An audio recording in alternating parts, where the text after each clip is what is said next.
Merhaba,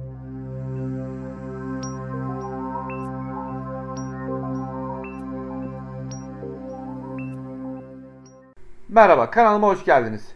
Bugün sizlere Excel'de iki farklı veri grubunun dönemsel karşılaştırmasını, çizgi grafiklerini yükseklik alçaklık özelliği yardımı ile nasıl hazırlayabileceğinizi öğretmeye çalışacağım. Ben hazırlamış olduğum bu örnekte herhangi bir tesisin 2022 yılının planlanan üretimle gerçekleşen üretimini karşılaştırmaya çalıştım. Şimdi nasıl çalıştığına bir bakalım. Bunun için formüllere geliyorum ve şimdi hesapla diyorum.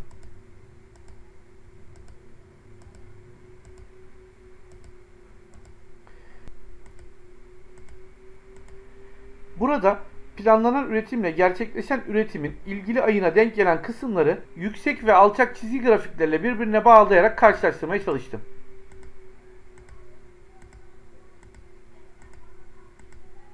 Şimdi yapım aşamasına geçelim. Bunun için şuradaki değerleri alıyorum. Kopyalıyorum. Sayfa 2'de şu alana özel yapıştır değerleri, özel yapıştır biçimleri diyorum. Şimdi burası seçiliyken ekleye geliyorum ve buradan çizgi grafiklerden şunu seçiyorum. Bunu biraz büyüteceğim. Grafik başlığını kaldırayım buradan. Diğerleri kalsın. Görünümden kılavuz çizgilerini kaldıralım. Yine grafiğimi seçeyim. Biçimden dolgusu olmasın, ana hattı olmasın.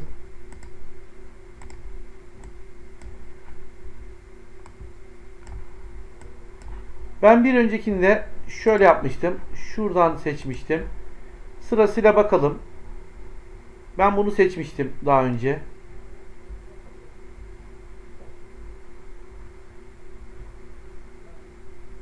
Siz buradan istediğiniz bir tanesini seçebilirsiniz.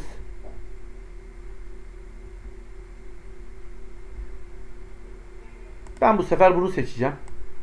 Burası seçiliyken de şuraya geliyorum. Çizgiler ve şuradan yüksek alçak çizgilerini seçiyorum. Buradan da şu çizgileri seçip düz çizgi diyorum ve bunu kalın yapacağım. Beyaz olsun ve kesik çizgi olmasın. Şöyle olsun. Biraz da kalın olsun. Daha sonra şuradan da buradan yapmayalım. Şuradan da veri etiketlerini ekleyelim. Şunları seçelim ve biraz büyütüp kalın yapalım.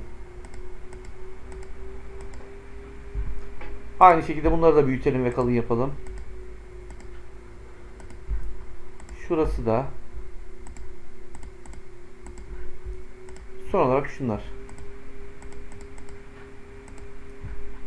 Grafiğimi biraz büyüteyim. Şimdi şunları seçiyorum. Veri serisini biçimlendir. Şuradan çizgimin rengini bir tanesini koyu yeşil yapacağım. Diğerini kırmızı yapacağım.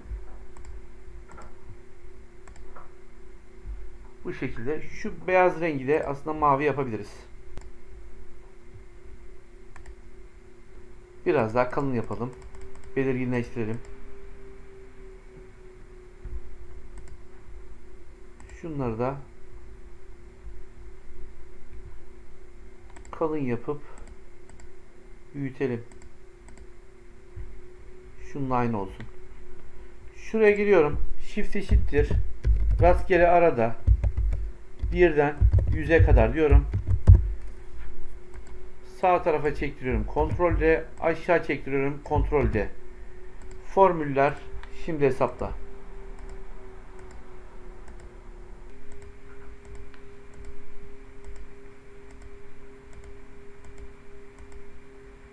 Bu video ile ilgili anlatacaklarım bu kadar. Verdiğim bilgilerin sizlere faydalı olacağına inanıyorum.